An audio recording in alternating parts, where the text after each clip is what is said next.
definitely drink beer. There's no doubt about it that we should drink beer. I do have one question. Logistical question before we start. Yeah.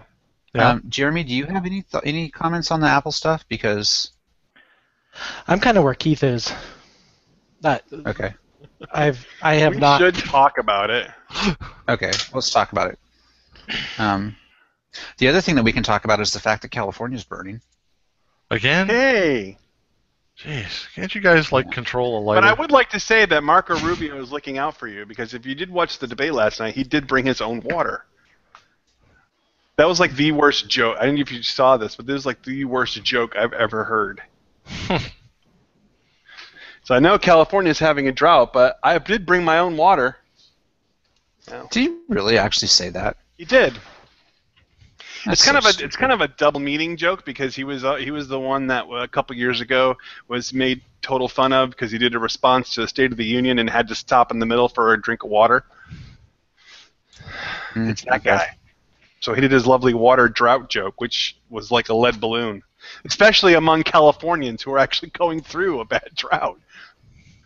Pretty funny. The funny thing is that a lot of Southern California gets its water from not in California. Yeah, you're stealing it from other places. So we are live. Start the show. Go ahead, start the show. It's been started. Oh, you want me to play the intro? Are we? We're doing it's almost like the old Dynamite show, Keith. We're doing like a porch setting episode. Well, yeah, and Alpha Geek got an extra long one. So, hey guys. And then you told me to just start the show, so I did. Yeah. So in place of the... this could result in a nice bump in our numbers. So if you were tuning in for the Pi No Return show, this is it. We've been off for a while, and we decided, just to kind of ease into the show, kind of like a glass of wine on a date, just kind of ease into the evening, and then we'll hit you up with some oysters. Wine on a beer show. Yeah, we'll hit you with some oysters, maybe a nice cheesecake, get you in the mood, and then we'll hit you. So, hi guys, we're here. A very abusive date. Yeah. Why are you smacking your date? I didn't say I was smacking the date. You said then we'll hit you. I said we'll hit you with some beer. We'll get you drunk. We'll do it the right way. So this is a terrible metaphor that I think should stop. The PNRShow No Return show does not endorse this in any way. So we're here with Jeremy and with Gary. Can I play the music? And Keith, and no, we're just easing in. We're gonna skip the music altogether? Yeah. Oh, play the music. I feel uncomfortable doing that. All right, play the music. Play it low. Play it low, like mood music though, like way in the background. All right.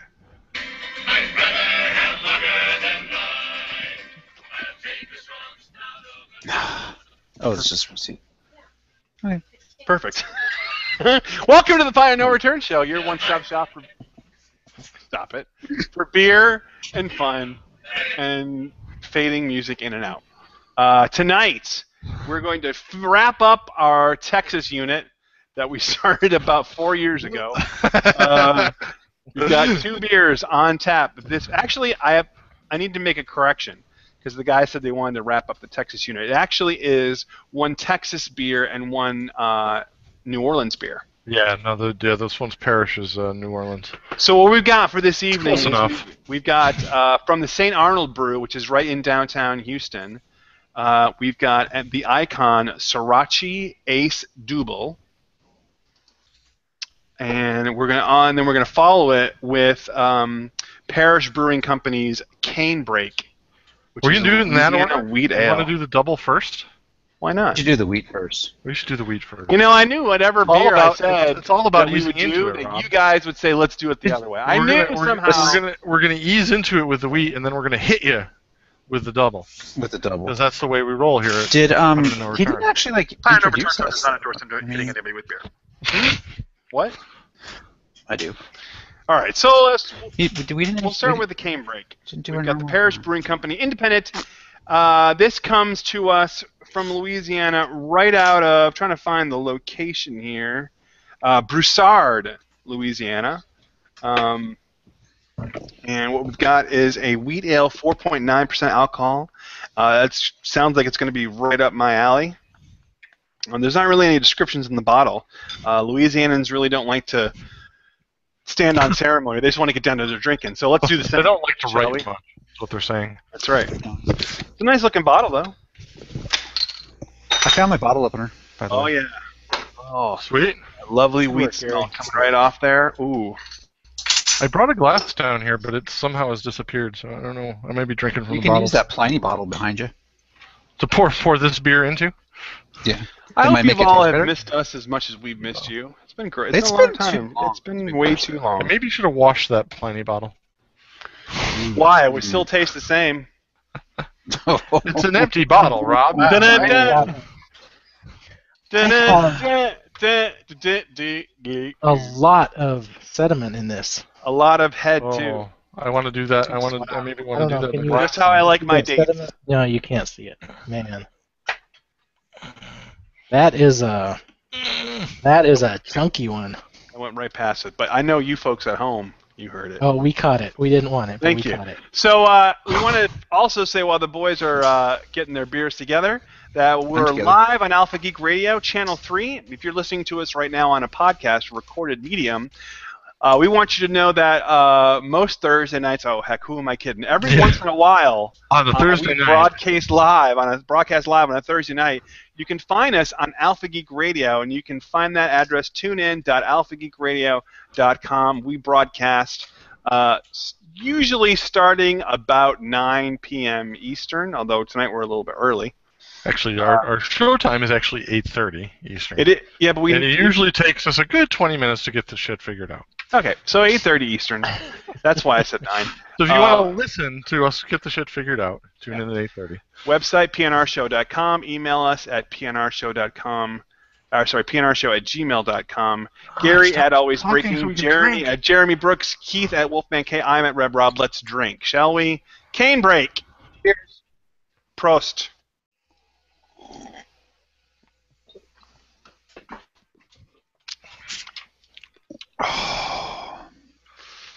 Oh, it's been too long. I don't think I've even drank beer in like a month. Oh my God. That is There's some you need to go see a funky. doctor. No, I've been doing a lot of Crown Royal and Diet Coke, so which is Okay. That's delicious. not the Diet Coke part, but A Gentleman Jack too. Ooh, okay, that'll work. That'll work. that's Well, so good. Gentleman sour. Jack's good stuff. There's a little sour to this. Jeremy sounds like he got a sour beer. No, I got a little bit of sour for a wheat Mm. in this too. It's just a little. Mm. Mine was Not not like it chunky tastes like you off. described. It was like a normal wheat beer. I want to hear what Jeremy has to say. It's This got sounds tiny, good. it's got a tiny bit of the sour, yeah. Oh, pardon me. This is sour.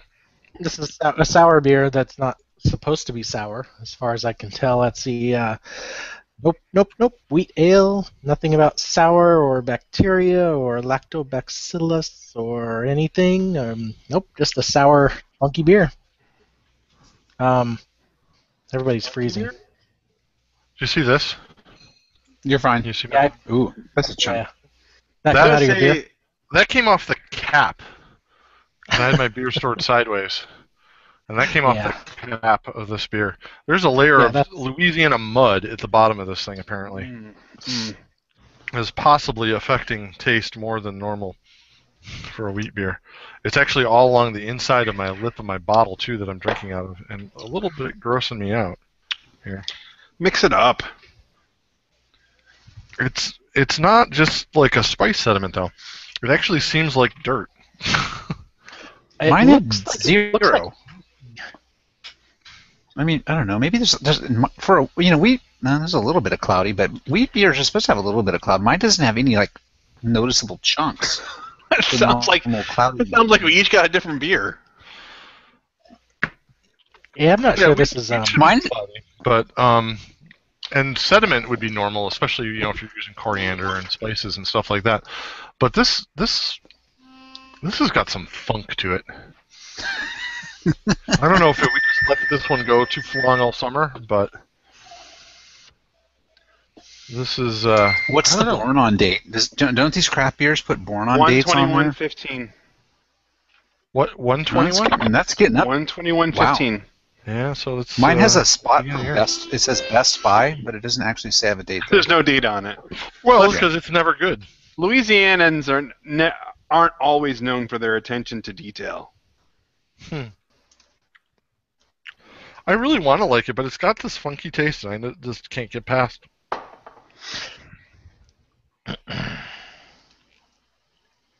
All right, well then I'm going to just actually go first, since you guys are just funky.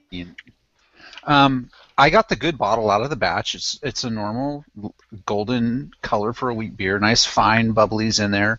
It had a decent head of the fine foam, and it's good. It's actually really crisp and refreshing and tastes pretty much like a wheat beer should. There's nothing in it that pops out like, oh, this is a special wheat beer, but it is a very nice, refreshing, good beer for a warm day. Rob, you're making me motion sick as I drink it. So I got a good bottle. I'm glad I got a good bottle because after a day of work, this is refreshing. I'm going to give it a 7 for being a good wheat beer, but not outstanding. I'm right there with Gary. I think this is. I guess I got a good bottle too. It's really crisp and really smooth and easy going down. I did not have any mud in mine, at least that I saw. I do hear what Jeremy is saying, but just a tiny bit of sour in it. But to me, that just kind of complements the whole taste. It just kind of peps up the wheat a little bit for me. So I'm gonna go one better than Gary, but still right in the same neighborhood. I'll go 8. I think it's pretty tasty. You want to go, Jeremy? Yeah, I don't know if I got a bad bottle or it poured really chunky. There's all kinds of sediment in it, which, I mean, for a wheat beer, you'd expect a little cloudiness, but this was, Just get a spoon. I don't know. Get a spoon. Yeah, it's sour. It's got a funky off flavor. I find it a really little bit good. nutty, almost like a nut brown combined with a wheat. Wow, you guys did get different bottles then. Yeah, I find it a little bit nutty and a little bit sour.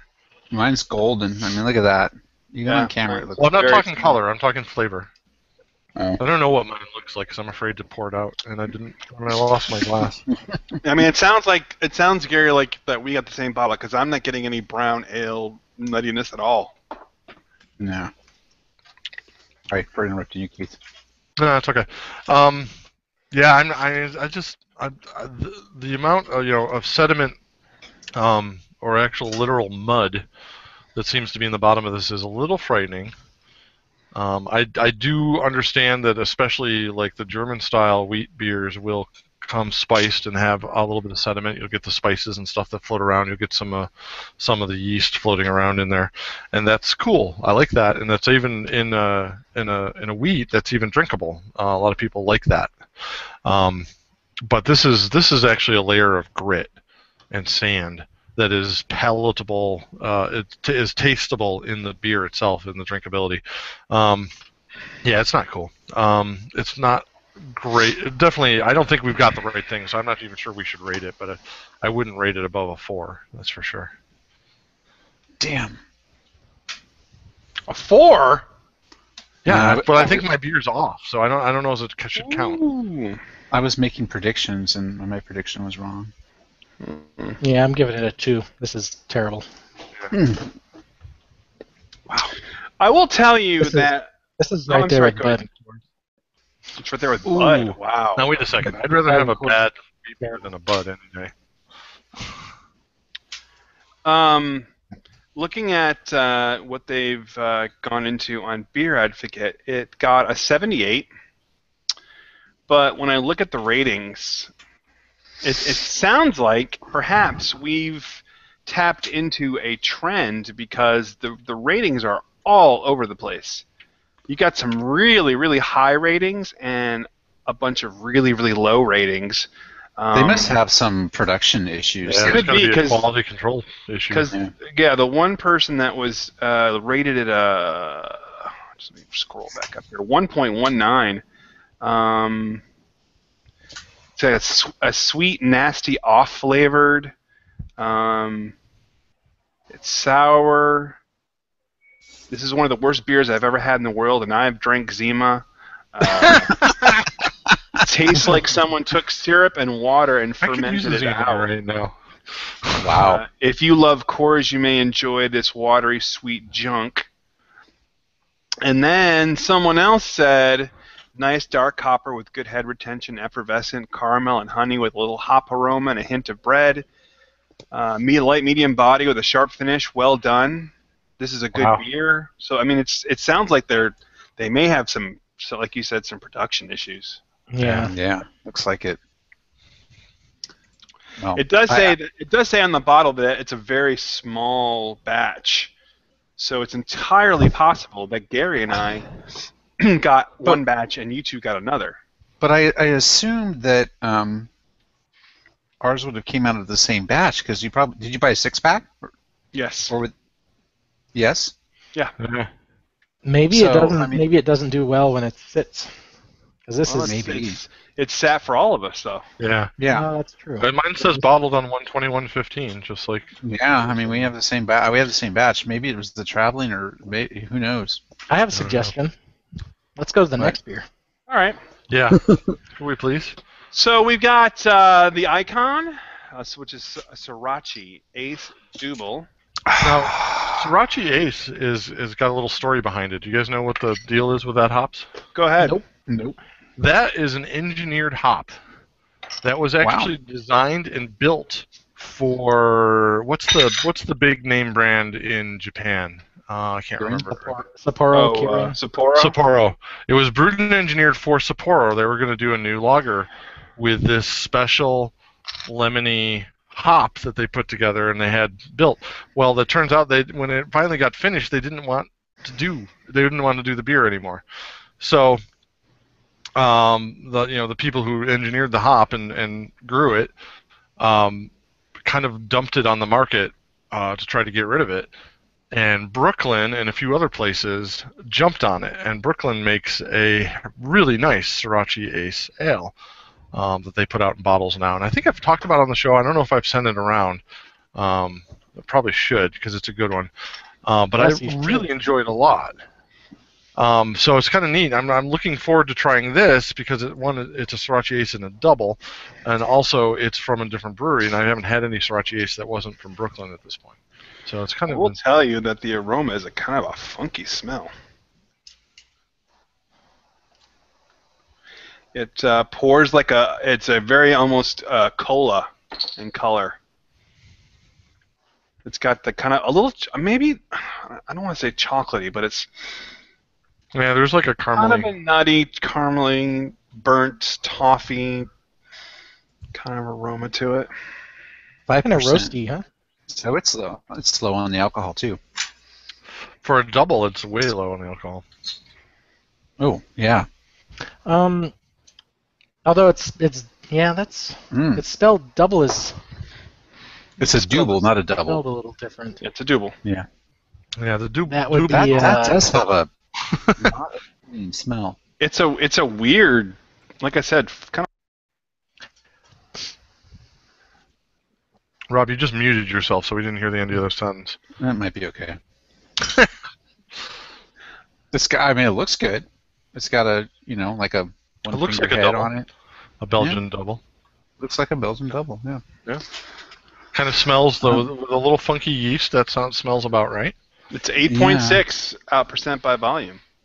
Okay, 8.6. That's double range. No, it's their website says 5. Yeah, the icon double. If it's really a double, it should be around 8 or 9.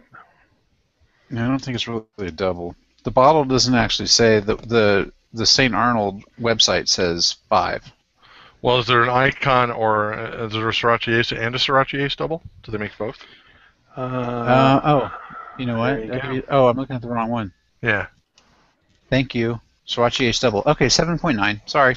Okay. Never mind. So it's low for a double, but it's still in the range. And this is a limited. 7.9 This is a limited batch. This was only brewed once. Well, yeah, I don't know as the hops are being regrown for this, which is interesting. I don't know if they sold enough to keep going with it or not. Really weird. It's just a They're waiting for very our review of the beer before they decide to grow more. aroma. All right, let's do this thing. All right, here we go. Cheers.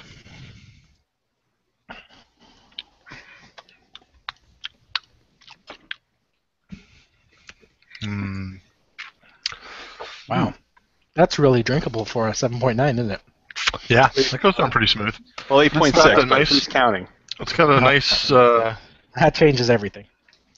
Well, it depends on where you look, Rob. Apparently. That's got nice kind of Belgian funk to it, but it's supposed to be there, you know. That kind of Belgian yeast flavor to it. I'm not pulling a lot of the Sorachi Ace hops out of it, though. I kind of want more pulling any hops out of it. Yeah, and it's I not really often want more hops. it's not often that I say this with a beer, except the really, really high ones, but I can taste the alcohol. Mm-hmm. I wish I could taste alcohol. You're convinced it's 9%. I'm not. 8.6. Boy, I don't know, boys. The website says 7.9. That's nice. I think we have the flip-flop of the wheat beer here. Oh, yeah? You guys are a little funky? Mm. It doesn't taste like it's blended at all.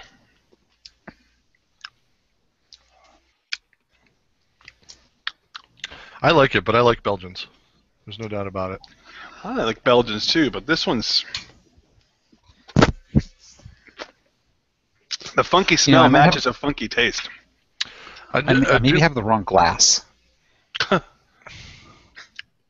Yeah, it should be almost a snifter.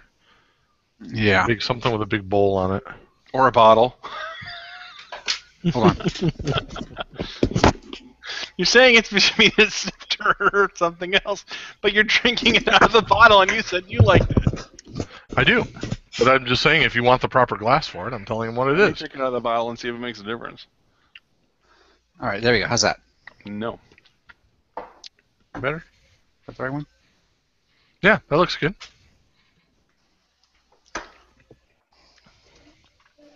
This is pretty good. I'm not getting a lot of the hops out of it, but I suspect the hops are more of a balancing act for the sweet, malty goodness that's going on here. So I like it. Definitely not a beer that I would drink quickly, but as a sipping beer, it's got a little complexity to it. I like it. I give it a 7. I think if you're going to use the limited Sorachi Ace hops, you better use a little more of them than this. They're a wonderful, like lemony, kind of grassy kind of hop, and they play very well in lighter beers and IPAs and stuff. And in this, there's just either not enough of it, or it could have been any hop really that was put into this. I can't taste the Sorachi Ace at all. So I think they kind of blew their chance on that. But as a Belgian, it's pretty drinkable. I don't know. I give it maybe... I want more of the Sorachi Ace hops that they're named for, so I'm going to only give it a 6.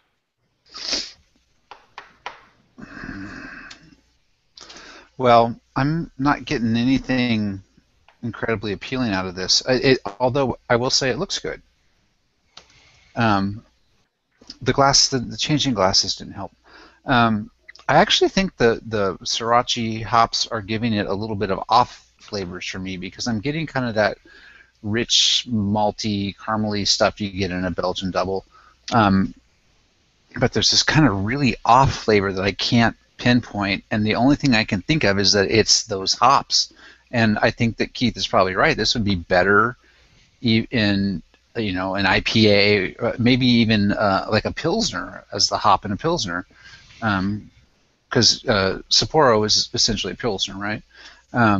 Yeah. But it's, to me, the hop blend in this is not working. I know that it's pretty. I mean, the hops got to be pretty small. They couldn't have put a lot in here. No. But I actually think it would have been a much better Belgian double had they not used that particular hop and done something a little bit more traditional, because to me this just has something that's off about it, and it's like right there on the tip of my tongue, the name of that flavor, but I can't pull it out. It's like kind of like a malty flavor that got kind of over the top burnt or charred or something. It's just not it's not working. I was going to say almost like a nutmeg. A burnt nutmeg.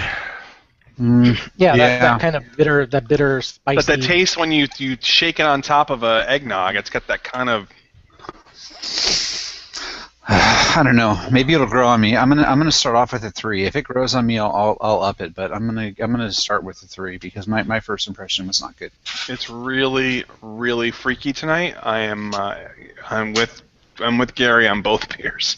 There's just something off. There's something really just weird about this beer, and it doesn't sit well. It doesn't. It's almost like I'm tasting oil on top of water. I can like almost taste the alcohol on top of the beer, and it just doesn't taste like it's blended well to me.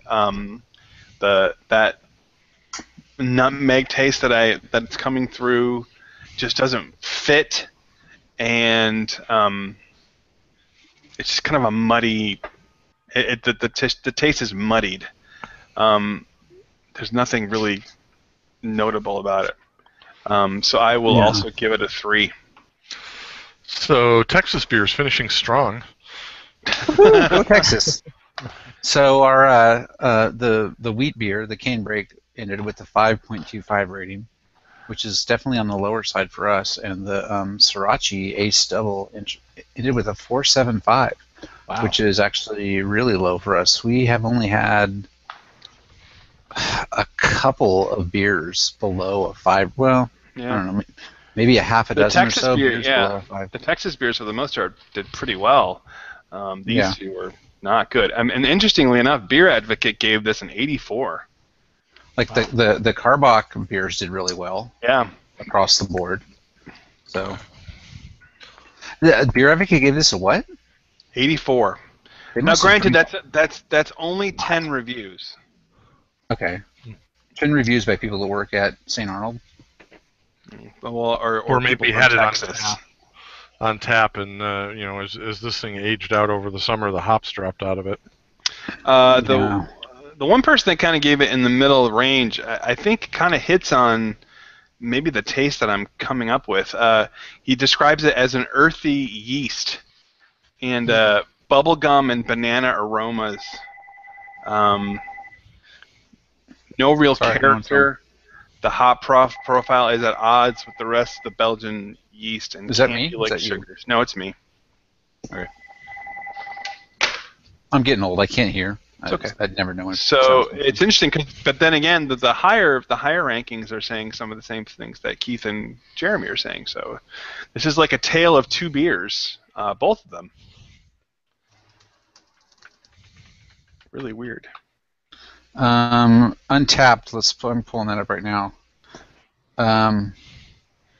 They almost a solid 4, not quite a 4 rating on Untapped.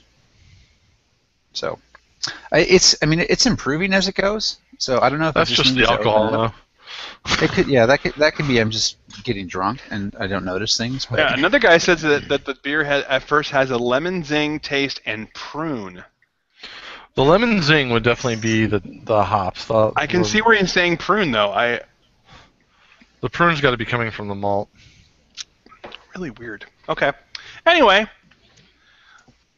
so we bid a fine farewell to the Texas beers and the Louisiana beers. Y'all come back now. You hear? kind of a limp. A limp exit for those guys, but that's all right. We'll come back at some point. We'll get back to the California boys and see what they got coming up in future shows. But for now, we're going to move away from our beers, get into some good old-fashioned tech talk and beer talk, because it's time for Pint Taken.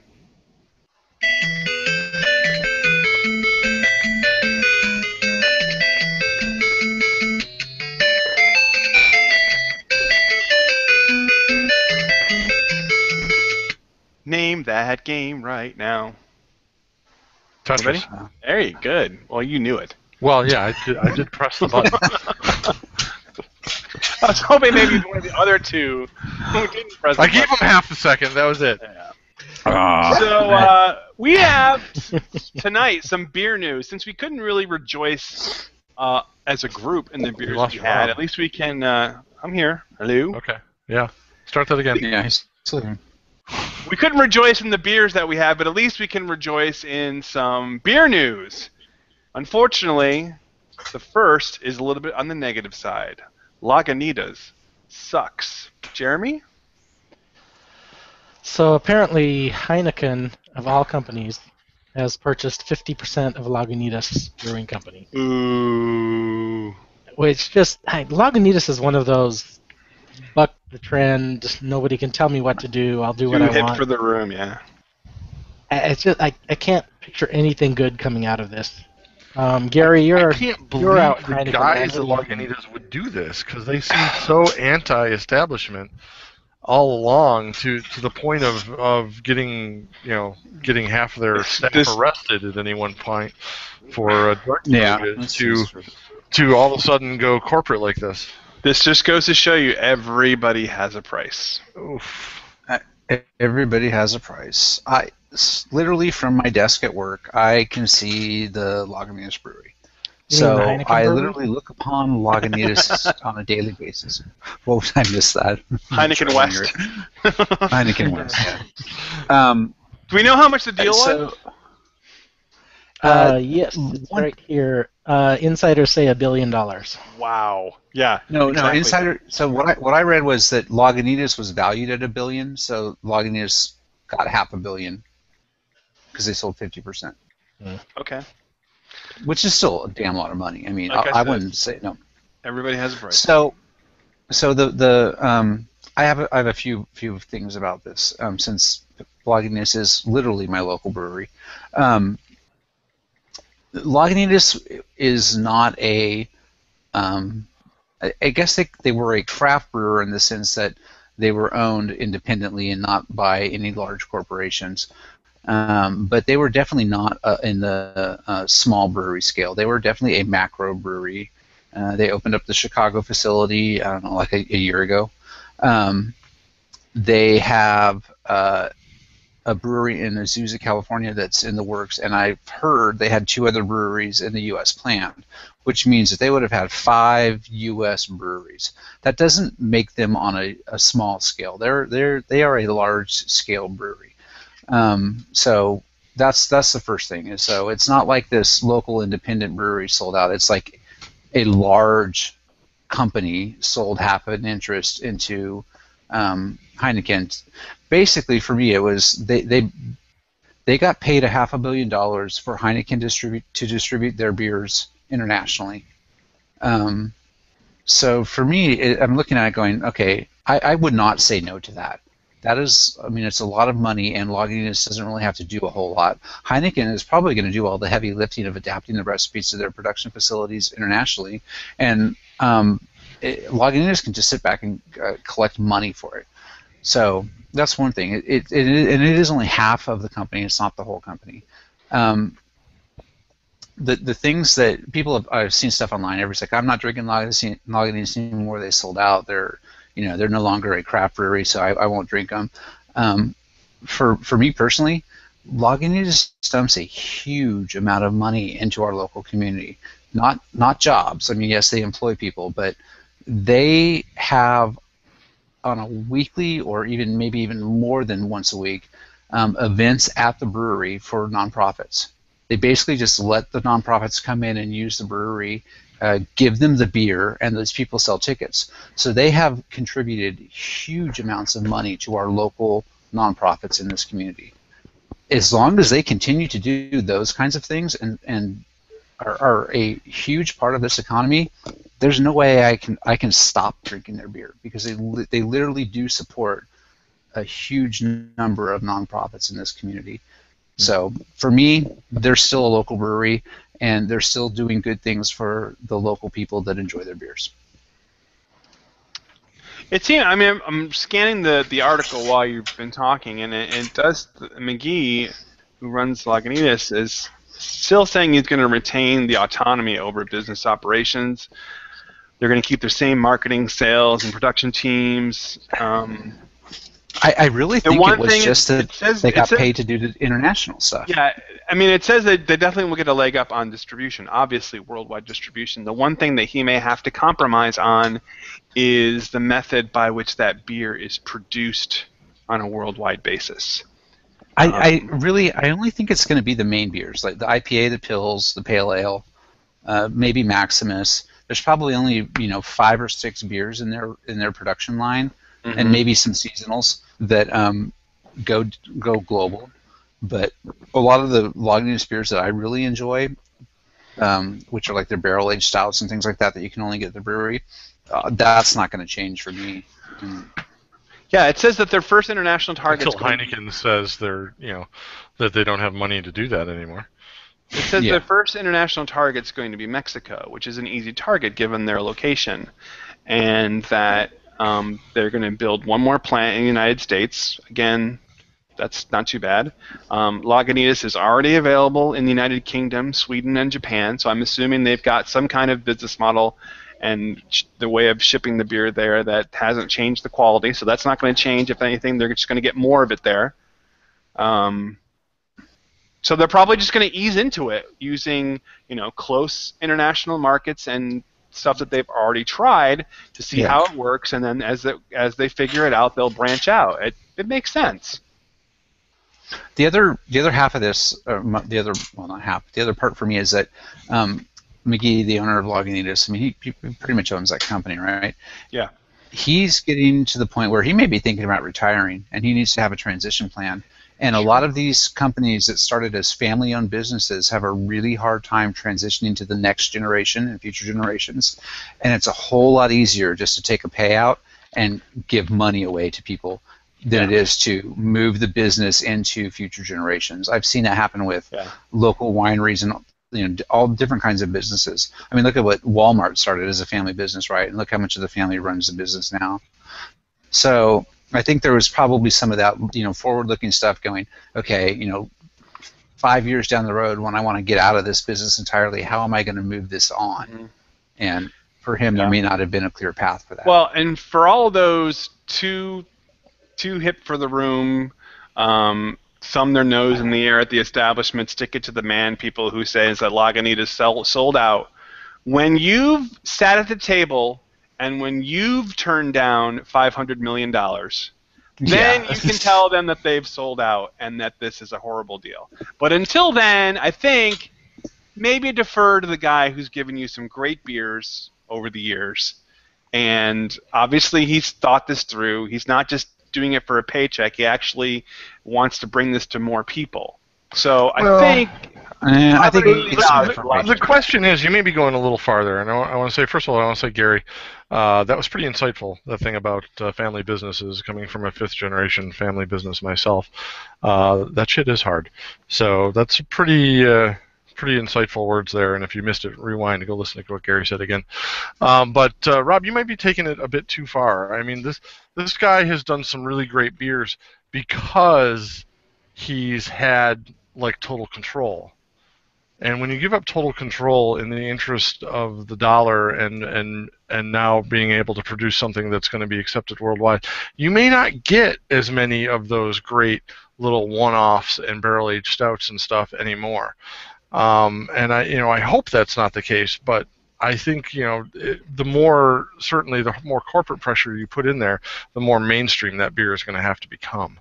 So that's the fear that I have, and a lot of people on the internet that are mad at Lagunitas have, is you're not going to get the creative. I mean, Lagunitas was one of the craft beer companies that really drove some of the creativity, especially coming out of the West Coast.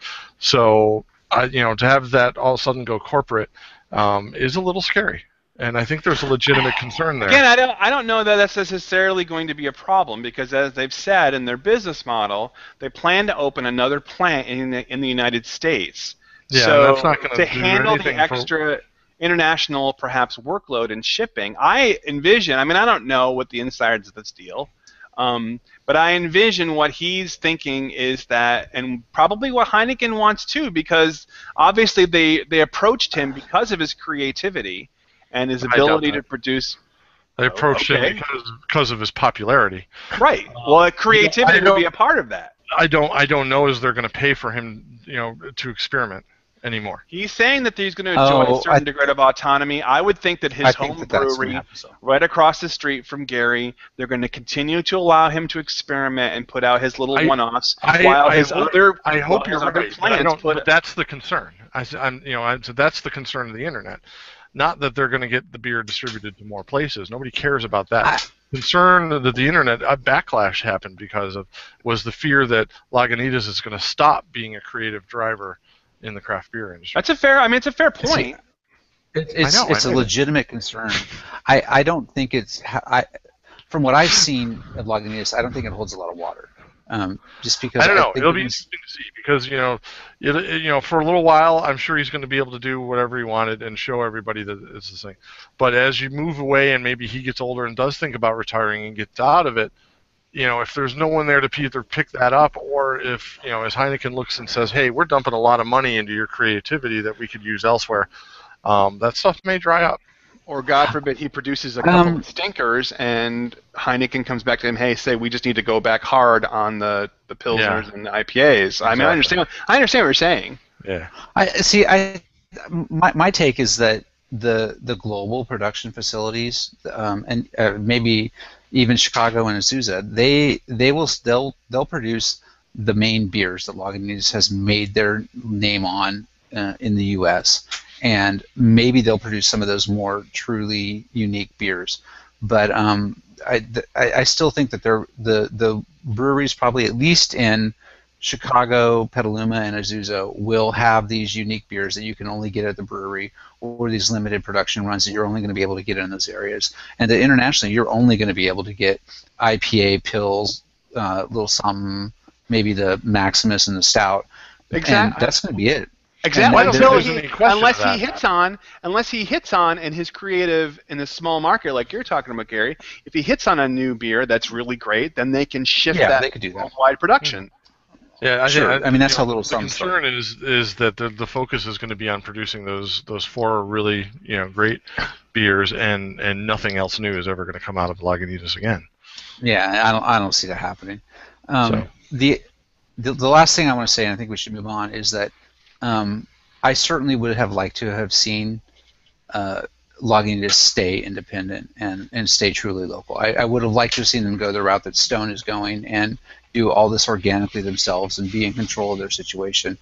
That being said, I'm looking forward to the day when more people drink Lagunitas than drink Budweiser, of course. Or Heineken. Or Heineken, for that matter, yeah. Speaking of Miller Coors, our next little beer headline is Miller Coors and InBev equals same old crappy beers. Mm-hmm. What's this about? Or is that just a general statement? No, InBev is making a play to buy Miller Coors, which would make InBev in control of like half of the global beer production. The largest beer company in the world. Yeah, so I'm sure there's all kinds of antitrust issues, and since we really focus on more of the the craft beers, it doesn't really impact our show very much. It just means that Coors, Miller, Bud are all the same. You actually might be surprised how much that'll impact us, because InBev has their hands in, much like Heineken, a whole shit ton of craft breweries too.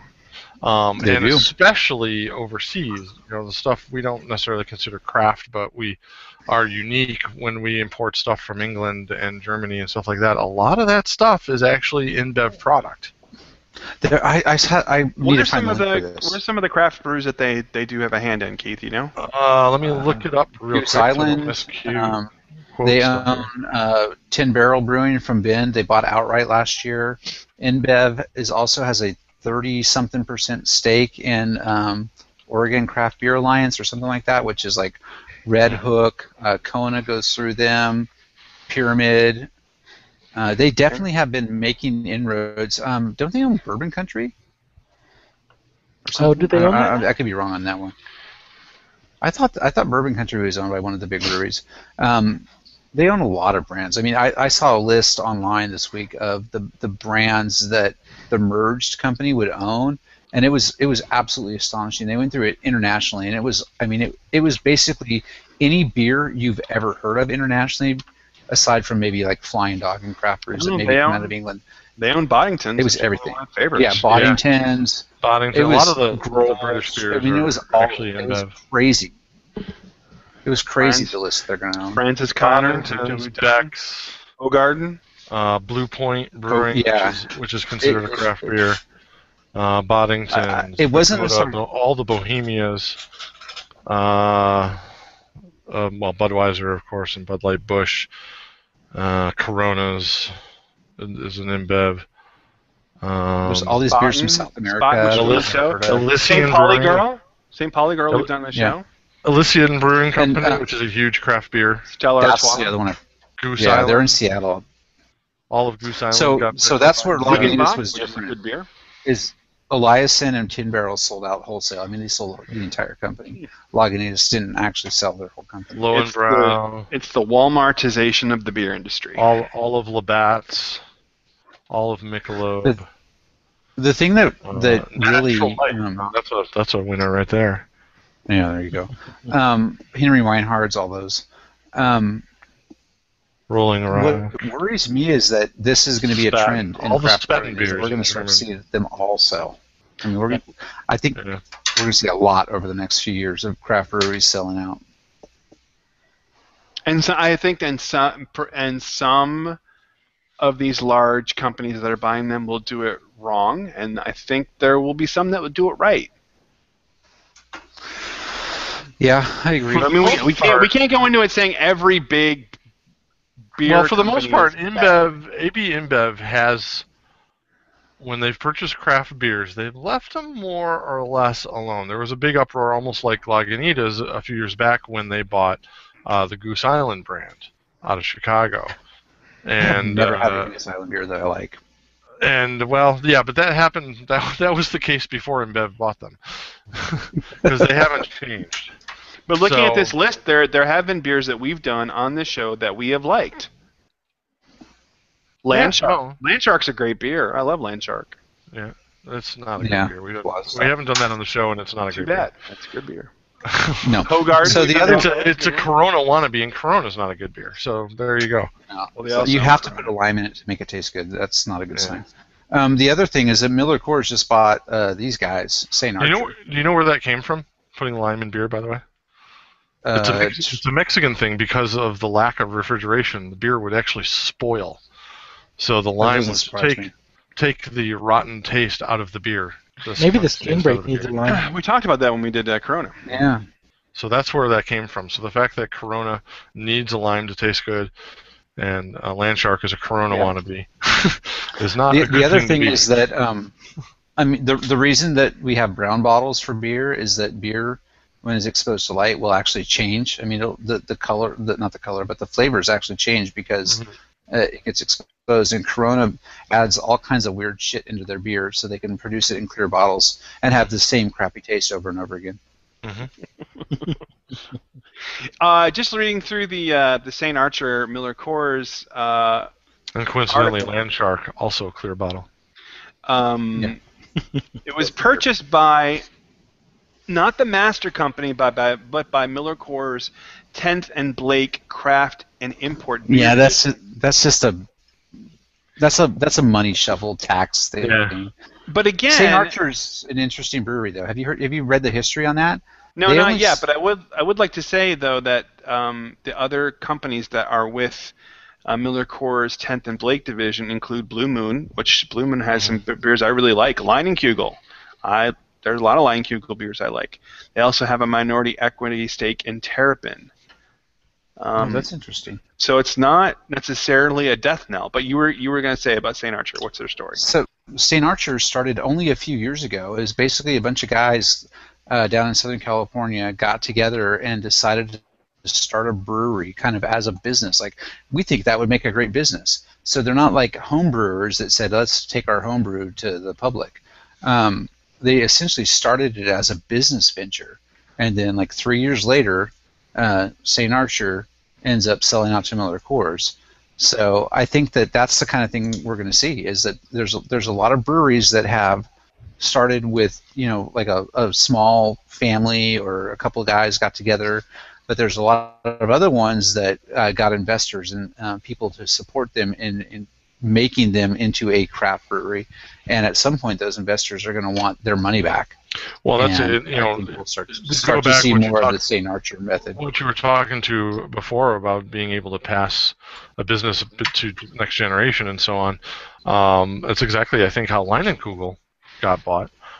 They were family-owned business forever with very small distribution that made a decent beer, and AB InBev came in and gave them an out. And the only reason we all know about them now is they're nationally marketed is because of AB InBev. So if you like Leinenkugel, I happen to not like Leinenkugel a whole lot. I think they've ruined the whole Shandy thing, personally. But that's AB InBev marketing. Hit on something that was kind of good and ruin it. The only reason that you know that name, anybody knows that name across America now, is because of AB InBev, good, bad, or otherwise. I will say I did have some Tin Barrel. I stopped really drinking Tin Barrel when they got purchased by Anheuser-Busch because there's so many other great beers to drink. But I did have some the other day because I went to the Giants game, and near my seats was a little stand where you could buy Tin Barrel and Budweiser, of course. And then there was no other good beers around there. So I was like, okay, well, at least I know it's going to be good. And it was still a good IPA. But I think that's about the only context I would buy some of those beers in is, where you don't really have a choice. Now, it's interesting to throw that back in contrast to the previous story. You stopped buying Tin Barrel because they were bought by AB InBev, but you're not going to stop buying Lagunitas because they were bought by Heineken. Just because of the localness. Some people will. 50% for Lagunitas versus 100% for Tin Barrel. That's a significant That's a difference. Yep, absolutely. And like I said, Lagunitas has been extremely generous to this community. If they stop being generous to this community, I'll stop. That's my other point. Is they definitely support our local nonprofits in this area, and there's a lot to be said for giving back to this community. Okay, that was an interesting contrast that I kind of wanted to point out. Sure. So that's you gave me the answers I thought you'd give me, so that's cool. It may be weak justification, I'll grant you that, but that's my justification. It's a damn good justification. Companies putting money into your community is a damn fine justification to support them back. Absolutely. Yeah. So there's always some really good beer talk, and that really interesting. I'll be watching this situation closely. I hope you enjoyed it as well, and enjoy the next segment where we have our picks for the week. That's right. It's time for our half pints.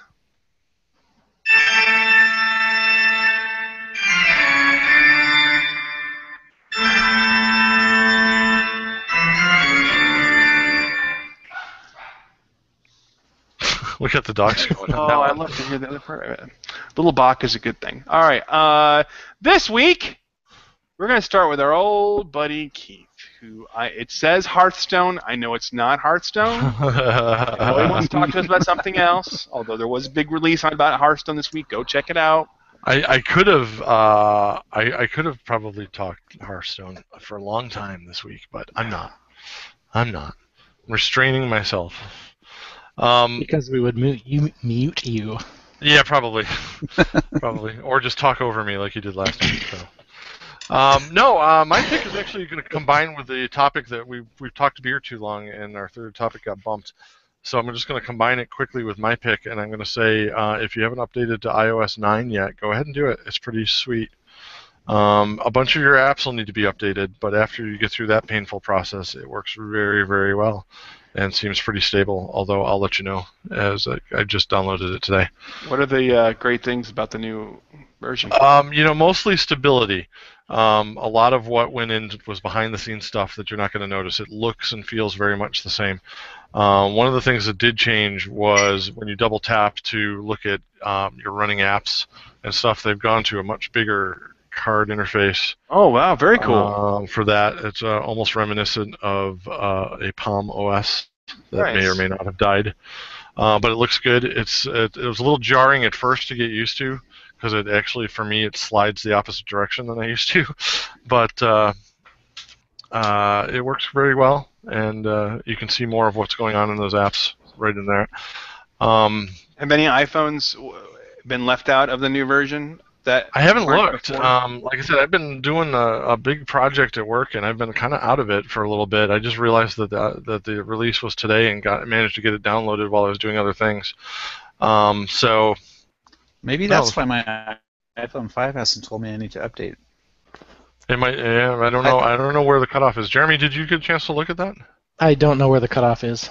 Yeah, I would imagine it probably goes back to the 5 and the 4s are cut off, but I don't really know. Oh no.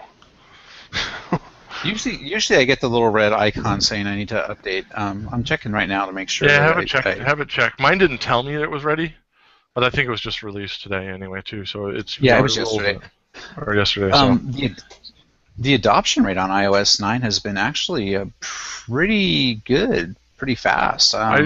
I quickly set up the new news app that they touted a lot of, and I actually like it a lot. It's very much like a built-in Flipboard.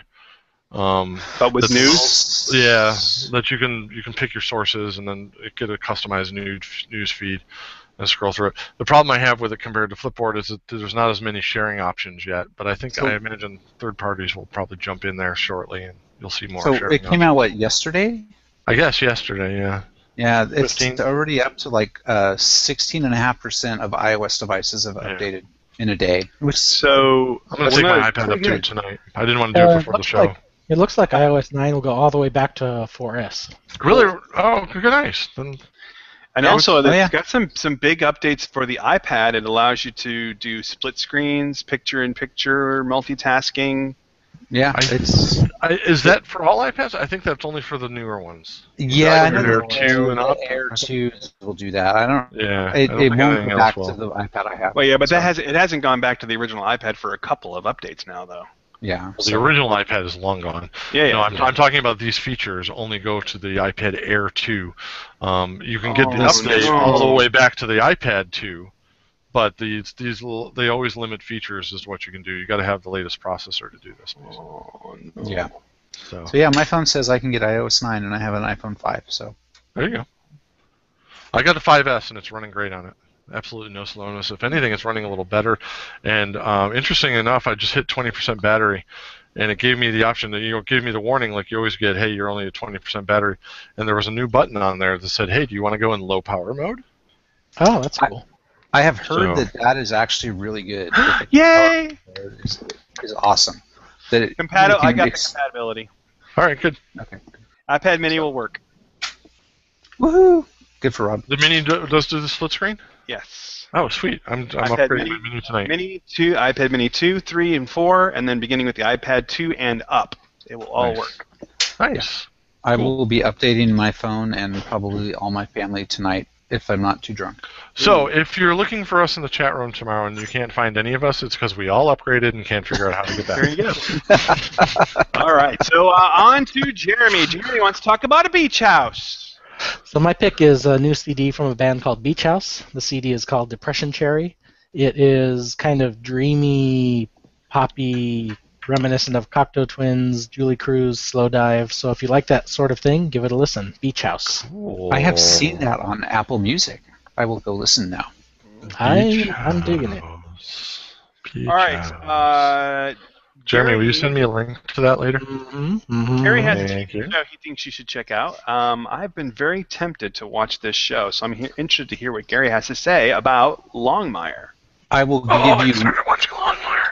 I will give you one name, Rob. One name, and you will start watching. I know. You're going to say Katie Sackhoff. Katie Sackhoff. Yeah, right.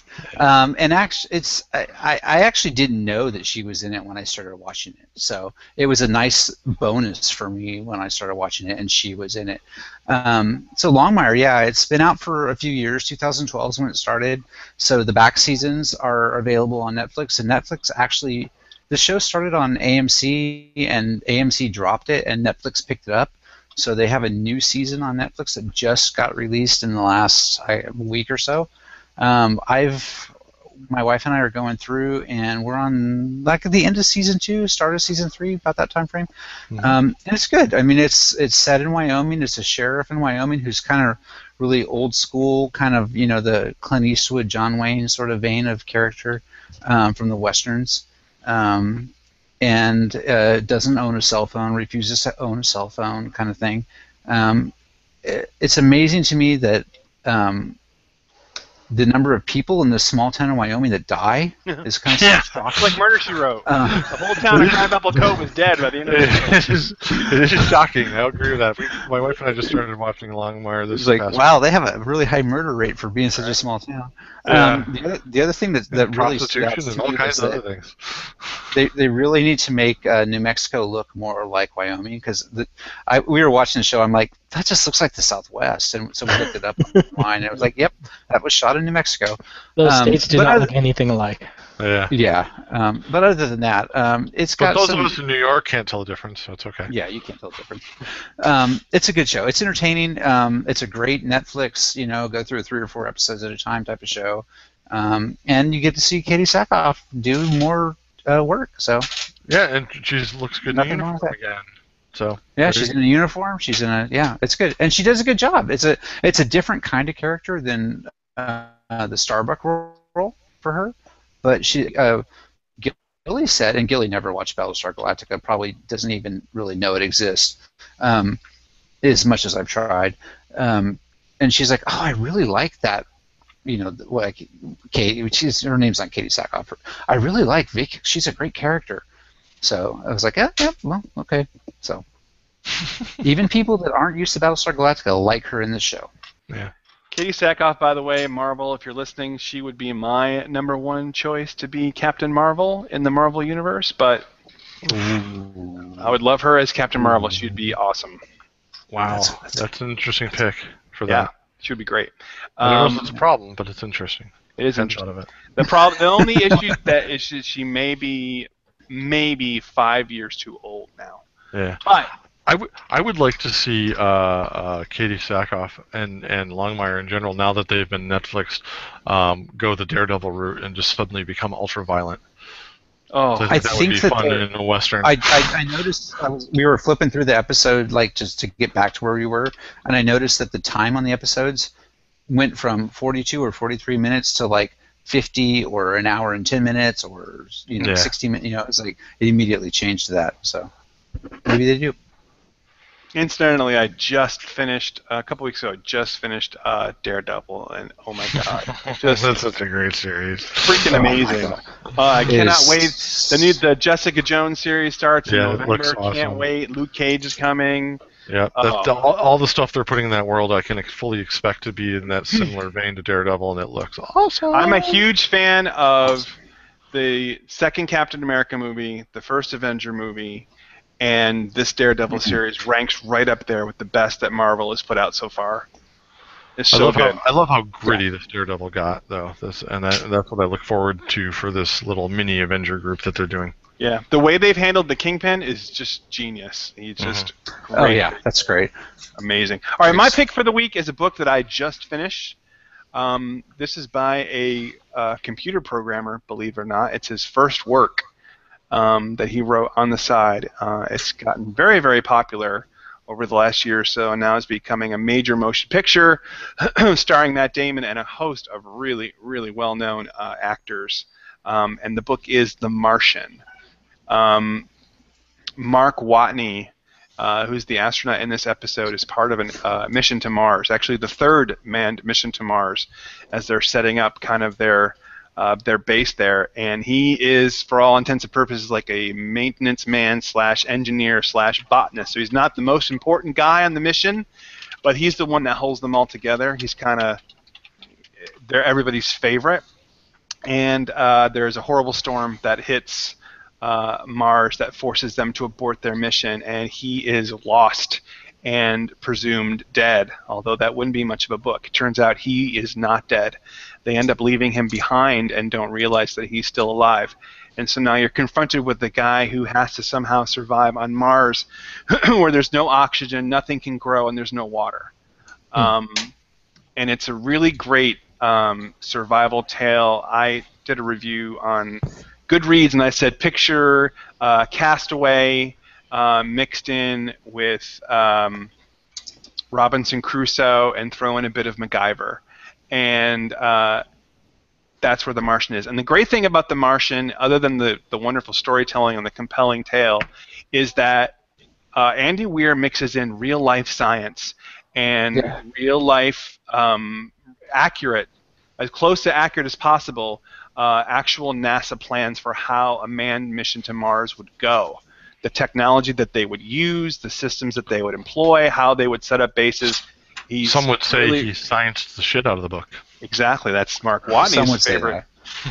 So I will not tell you anything about the ending. There are a bunch of great twists in there. It's not a long read at all, but it's a very well done book. And I would encourage you, those of you who read it, there are lengthy passages in there with a lot of science and a lot of math, which you may be tempted to skip over just because it seems like it's so dense and there's so much to it. But I encourage you to really read through it, slog through it, because a lot of his humor comes in the middle of those passages. And, it really helps to make it seem more real to you if you really realize all the stuff he's going through to figure this out. It's amazing. It's very well done. Can't wait to see the movie. All the early buzz is that it's an easy Oscar contender and that they're very faithful to the book, as faithful as you could be with an adaptation. So give it a try. The Martian's very good. I actually picked that up last night and started reading it last night, and I'm I don't know what maybe 20 pages in, and was incredibly impressed at how believable the description of how you would get someone to Mars, and that's that part of it, because that's part of the setup. It was like, that makes total sense. It was like so there's a lot of books where the science fiction part is more fiction than science, but just in the first part of this book that I've read, it was like it is completely and entirely believable. There's a lot of these books where just when you're confronted with those three main problems, I mean, I would be like, I'm dead. I mean, but the way he figures it out, it makes, like Gary's right, it makes total sense. Yeah. It makes total sense. And I'm not going to say he figures everything out. The opening line. Yeah, the opening line is the opening line of this book is one of the best opening lines of a book I have ever read. I'll just say that. I'm not going to say what it was. Just the best opening line of a book. It's great. So I concur with your pick. God, Rob, everything tonight. Thanks, man. Oh my God. Separated at birth, these two. But also, let me just add one more tag to this, and Gary, I think you'll agree. It's not just that how dedicated he is to his own survival, but what the rest of the world is willing to go through to try to rescue one person. Yeah, I haven't got that far yet. Like I just started it last That's not week, giving anything away, because they're obviously, once they obviously do find out at some point that he's alive, and what they go through to try to rescue one person is just unbelievable. So definitely give that a try. All right, boys, got anything closing thoughts, closing anecdotes? Oh, my story! I forgot my story. You got to make it real quick because we got to get out of here. Yeah, my story's in less than 3 minutes. Okay, so this evening, my mother-in-law is over because we're watching our niece and nephew. Their parents went out of town, and she brings a wine bottle over to me and says, "Here, can you open this?" And so I open it, and she said, "Oh, wow, you're so strong." I said, "Well, yeah, you got to know that's why my wife married me." And she said, No, she married you because you're so sweet and so kind and so handsome and so sexy. And play awkward music. Super glad that's not something my mother would say. Yeah. So everybody, my mother-in-law thinks I'm sexy. I bet you wish you were me.